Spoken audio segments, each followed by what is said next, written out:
नमस्कार साथियों, श्रीमद् भगवत गीता के दूसरे अध्याय हम प्रस्तुत करने जा रहे हैं। अगर आपने पहला अध्याय को नहीं देखा तो कृपा करके उसे ज़रूर देखिएगा। वीडियो के नीचे लिंक दे दिया जाएगा और अगर आपने इस चैनल को सब्सक्राइब नहीं किया है तो सब्सक्राइब और लाइक करके अपना साथ जरूर दीजिएगा। श्री कृष्ण कहते हैं, हे अर्जुन, मेरा इन तीनों लोकों में ना तो कुछ कर्तव्य है और ना ही मुझे कोई वस्तु प्राप्त करने योग्य है, फिर भी मैं कर्म करते हुए अपने कर्तव्य का निर्वाह करता हूँ। श्री भगवान कहते हैं, हे पार्थ, यदि मैं कर्मों को करने में सावधानी ना बरतूं तो बड़ा अनर्थ हो जाएगा, क्योंकि मनुष्य सब प्रकार से मेरे ही मार्ग का अनुसरण करते हैं। इस दुनिया में हारे हुए इंसान की और तकलीफ में पड़े हुए इंसान की कोई मदद नहीं करता, और अगर कोई इंसान थोड़ा सा सफल हो जाए तो उससे कोई खुश नहीं होता।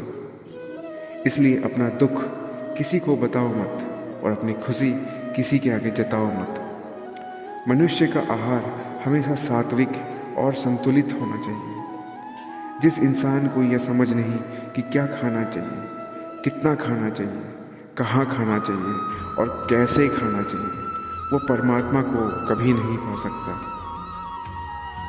जो मन बुद्धि मनुष्य सिर्फ दिखावे के लिए कहता है कि उसने समस्त इंद्रियों को बस में कर लिया है, परंतु वह मन ही मन और इंद्रियों के विषय का चिंतन करता रहता है, वह मनुष्य मिथ्याचारी अर्थात दंभी कहा जाता है।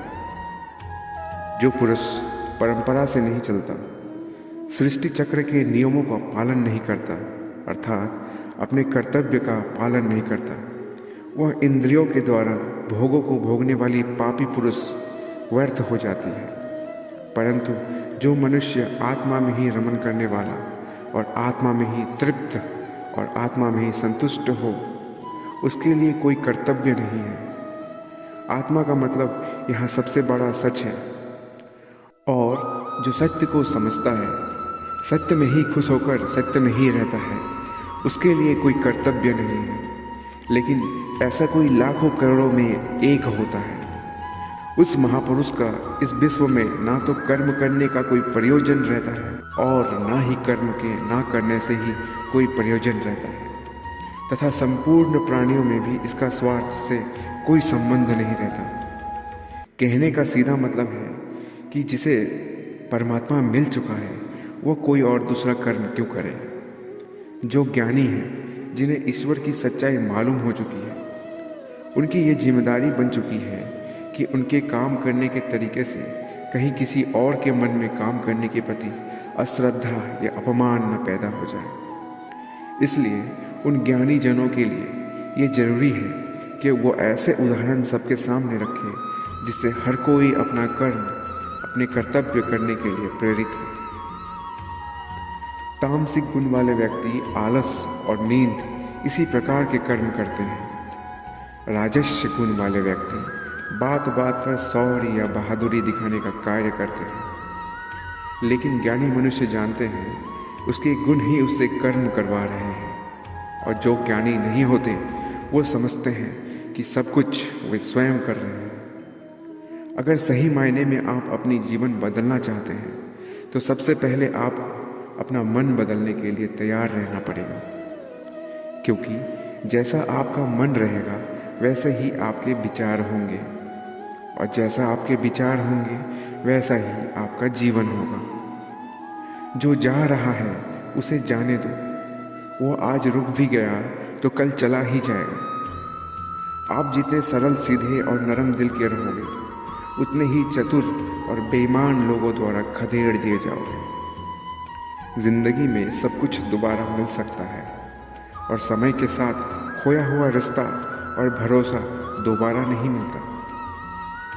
भरोसा उसी पर करना जो निभाने के लायक है, क्योंकि कुछ पल का साथ तो अर्थी उठाने वाले भी दे दिया करते हैं। सच्चे लोगों पर भी उतना ही विश्वास रखिए जितना औषधियों पर रखते हैं। बेशक थोड़े कड़वे होंगे पर आपके लिए फायदेमंद होंगे। उन लोगों से तो दूरियां ही ठीक है जिन्होंने आपकी नज़दीकियों की कभी कदर नहीं की। बड़ा वही होता है जो छोटों का दर्द को समझ सके।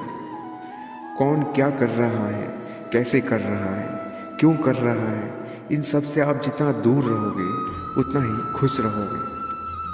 हर रिश्ते की अलग अलग सीमाएं होती हैं, लेकिन बात जब आत्मसम्मान की हो तो वहाँ पर हर रिश्ता समाप्त कर देना ही उचित रहता है।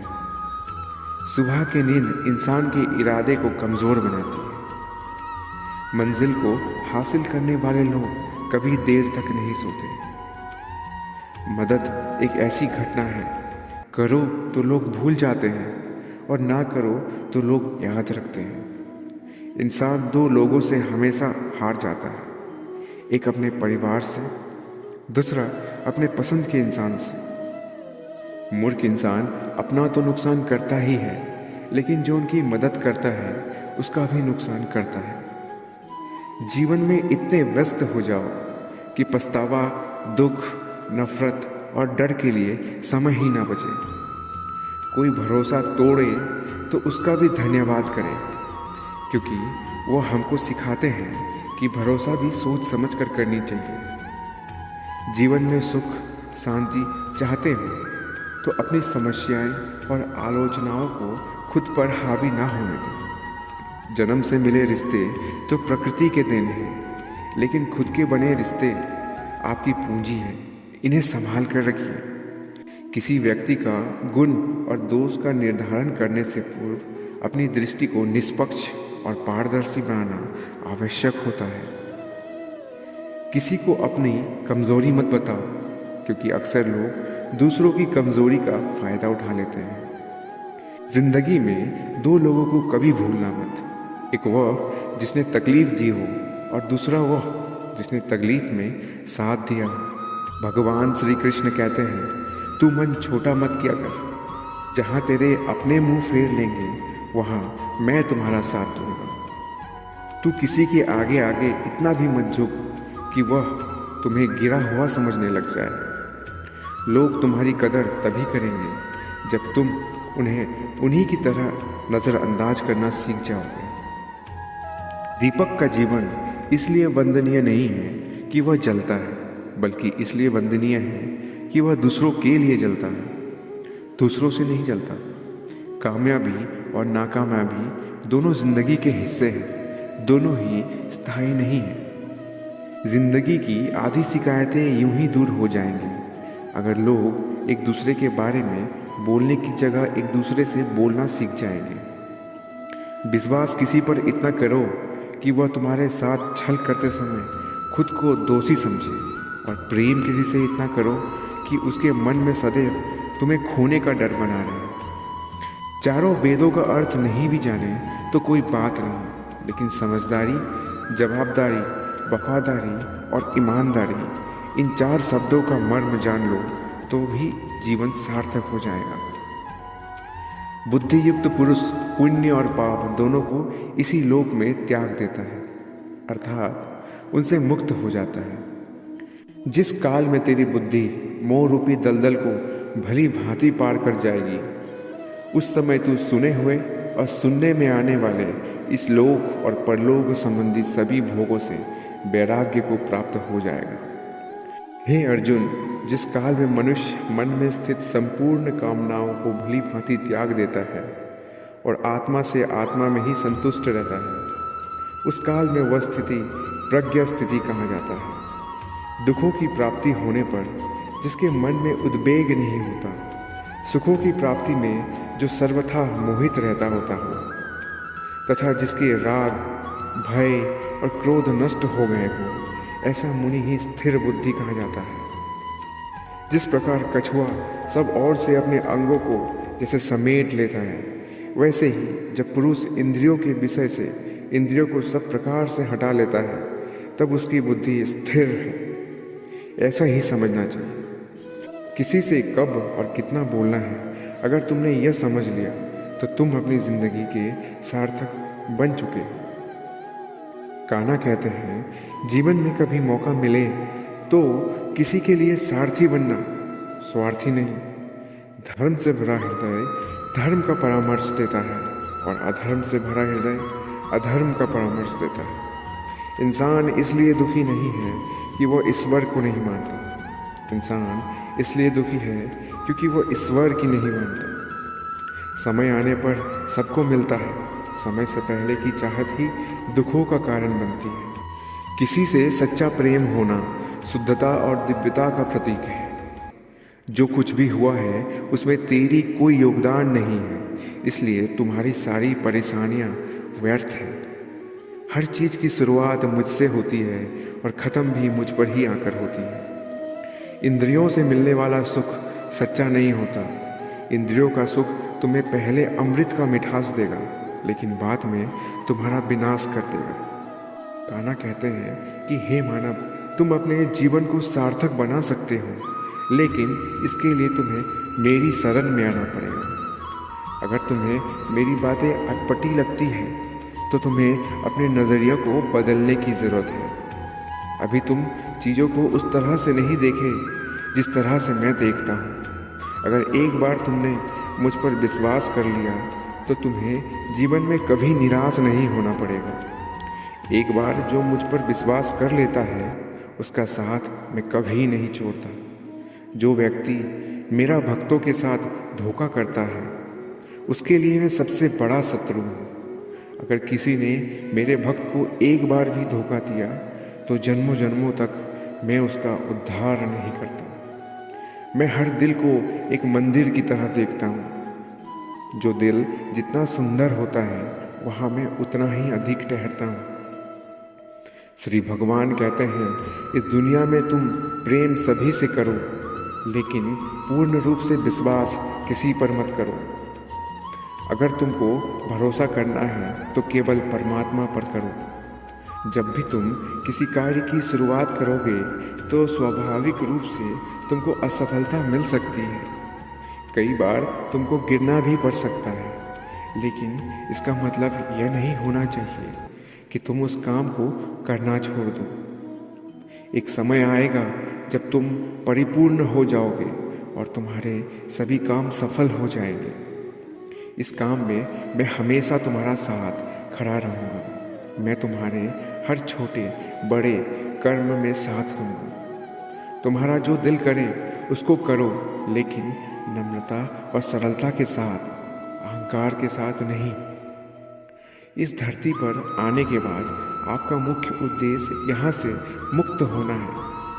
केवल वही मनुष्य मुक्त हो सकता है जो अपने कर्मों में दृढ़ संकल्प के साथ स्थित है और दुख सुख को समान रूप से सहन करता है। जो मनुष्य अपनी आत्मा की बात सुन सकता है वो मुझसे बात कर सकता है और देख भी सकता है। जो व्यक्ति मुझे हर चीज़ में देखता है और मेरे होने का एहसास को अनुभव करता है वह मेरा सच्चा भक्त है। ऐसे भक्तों से मुझे प्रेम है। ऐसा कोई नहीं है जिसका सदियों से अस्तित्व है, और ना ही ऐसा कोई है जिसका सदियों के बाद अस्तित्व रहेगा। यहाँ कुछ भी स्थायी नहीं होता।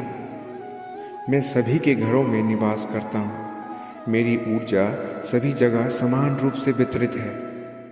जो मुझे पहचान लेता है उसको मैं भक्ति रस प्रदान करता हूँ। दुनिया का सबसे बड़ा पापी भी अगर समर्पण के साथ मेरी सच्ची उपासना करे तो मैं उसको भी शुद्ध कर देता हूँ। कुछ लोग अपने विवेक से मुझे अपना बनाते हैं, कुछ लोग ज्ञान से, कुछ लोग कर्म से, कुछ लोग योग से। तुम मुझे किस रूप में प्राप्त करना चाहते हो यह पूरी तरह तुम्हारे ऊपर है। तुम मुझे जिस रूप में बुलाओगे मैं उसी रूप में हाजिर हो जाऊंगा। तुम मेरे प्रति सदा चौकस रहो, मेरी उपासना करो, अपने हर एक काम के लिए मेरा स्मरण करो। मैं वादा करता हूँ तुम मेरे प्रिय बने रहोगे। वह मूर्ख है जो प्रेम को बकवास कहता है। प्रेम इस संसार की मूल है, इसी से संसार बना है। रिश्तों में नियमित दूरियां रिश्तों को जोड़ती है और अनियमित दूरियां रिश्तों को तोड़ती है। मनुष्य अपने विश्वास से निर्मित होता है। जैसा वो विश्वास करता है वैसा ही वो बन जाता है। श्री कृष्ण कहते हैं, धर्म के लिए लड़ना सीखो, अधर्म का काल बनना सीखो और अपनों के लिए त्याग करना सीखो। सत्य हमेशा पानी में तेल की एक बूंद के समान होता है।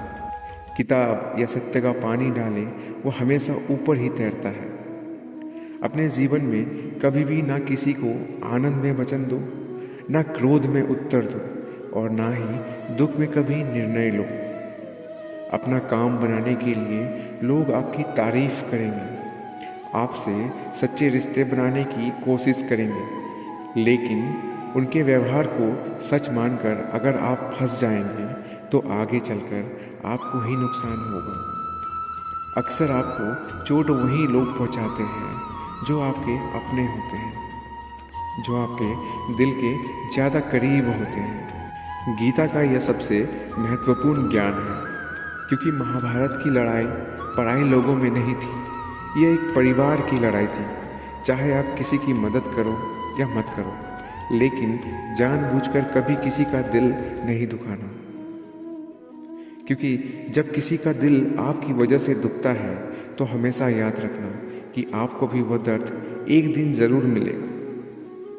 कभी भी किसी भी चीज़ की अति नहीं करनी चाहिए, क्योंकि किसी भी चीज़ की अति आपको ही नुकसान पहुंचाएगी। इसलिए जीवन को संतुलन के साथ जीना चाहिए। जो आपके साथ अधर्म करे, पाप करे, गलत करे, उसे सज़ा ज़रूर देनी चाहिए। अगर आप उसे सहते हैं तो वो आपके साथ और गलत करता रहता है, और आप उससे भी बड़े पाप के भागीदार बन जाते हैं। इसलिए ज्ञानी व्यक्ति को चाहिए कि वो अपने साथ हो रहे गलत का विरोध करना सीखे। जीवन में कभी वो मत करो जो लोग कहते हैं, हमेशा वो करो जो तुम्हारे लिए सही है। भगवान श्री कृष्ण कहते हैं, जो इंसान अपनी रक्षा खुद नहीं कर सकता या फिर अपनी रक्षा करने का प्रयास भी नहीं करता, ऐसे मनुष्य की रक्षा भगवान भी नहीं करते। बुरा इंसान कभी अपनी बुराई नहीं छोड़ता। आप चाहे उसके साथ कितना भी अच्छा कर लो, वो आपको तकलीफ जरूर देगा। इसलिए जो जैसा है उसके साथ वैसा ही व्यवहार करना चाहिए। जो इंसान समय की कदर नहीं करता, समय भी उस इंसान की कदर कभी नहीं करता, और वैसा इंसान जीवन में कभी भी सुख, शांति और सफलता को प्राप्त नहीं कर पाता। संगति का मनुष्य के जीवन पर बहुत गहरा प्रभाव पड़ता है। अच्छा इंसान अगर बुरे लोगों की संगति में रहेगा तो वह भी एक दिन बुरा बन जाएगा। इसलिए हमेशा अच्छे लोगों के संगति में रहें। इस दुनिया में परमात्मा के सिवा किसी को अपना मत समझो। यहाँ कोई अपना नहीं है, क्योंकि जब दुनिया के सारे रास्ते बंद हो जाते हैं तो ईश्वर की तरफ जाने वाला रास्ता हमेशा खुला रहता है। हमेशा शक करने वाला व्यक्ति कभी शांति प्राप्त नहीं कर पाता है। वो ना तो इस लोक में धन, ऐश्वर्य या यश की प्राप्ति कर सकता है, और ना ही परलोक में स्वर्ग की प्राप्ति कर सकता है। क्योंकि जब तक मनुष्य किसी भी विषय में संचय युक्त रहता है, तब तक वो उस विषय में सफलता नहीं पा सकता है। इसलिए संदेह करने से बचें। हे अर्जुन, तुम्हारा क्या गया जो तुम रोते हो? तुम क्या लाए थे जो तुमने खो दिया? तुमने क्या पैदा किया था जो नष्ट हो गया? तुमने जो लिया यहीं से लिया, जो दिया यहीं पर दिया। जो आज तुम्हारा है कल किसी और का होगा, क्योंकि परिवर्तन ही संसार का नियम है, और समय के साथ संसार में हर चीज़ परिवर्तन के नियम का पालन करती है। भगवान श्री कृष्ण कहते हैं, कर्म योग ही वो योग है जिसके माध्यम से हम अपनी जीवात्मा से जुड़ पाते हैं। कर्म योग हमारे आत्मज्ञान को जागृत करता है। इसके बाद हम न केवल अपने वर्तमान जीवन के उद्देश्य, बल्कि जीवन के बाद अपनी गति का भी पूर्व अभ्यास प्राप्त कर सकते हैं। इस योग में कर्म के द्वारा ईश्वर की प्राप्ति की जाती है। श्रीमद् भागवत गीता में कर्म योग को सर्वश्रेष्ठ माना गया है। गृहस्थ और कर्मठ व्यक्ति के लिए यह योग अधिक उपयुक्त है। कर्म योग सिखाता है कि कर्म के लिए कर्म करो, आसक्ति रहित होकर कर्म करो। कर्म योगी इसलिए कर्म करता है कि कर्म करना उसे अच्छा लगता है और इसके परे उसका कोई हेतु नहीं।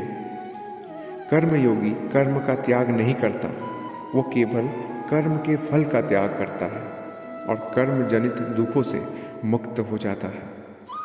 उसकी स्थिति संसार में एक दाता के समान है और वह कुछ पाने की कभी चिंता नहीं करता।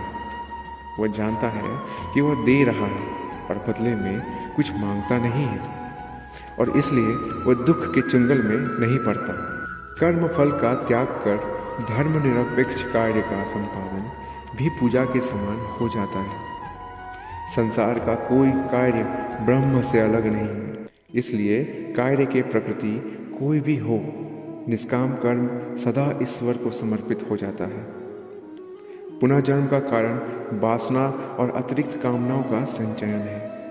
कर्मयोगी करण फल के चक्कर में नहीं पड़ता, अतः वासनाओं का संचयन भी नहीं होता। इस प्रकार का योगी पुनर्जन्म के बंधन से मुक्त हो जाता है। दोस्तों, यह वीडियो यहीं समाप्त करते हैं। भगवत गीता के और ज़्यादा ज्ञान प्राप्त करने के लिए इसका तीसरा पाठ अवश्य देखें। धन्यवाद।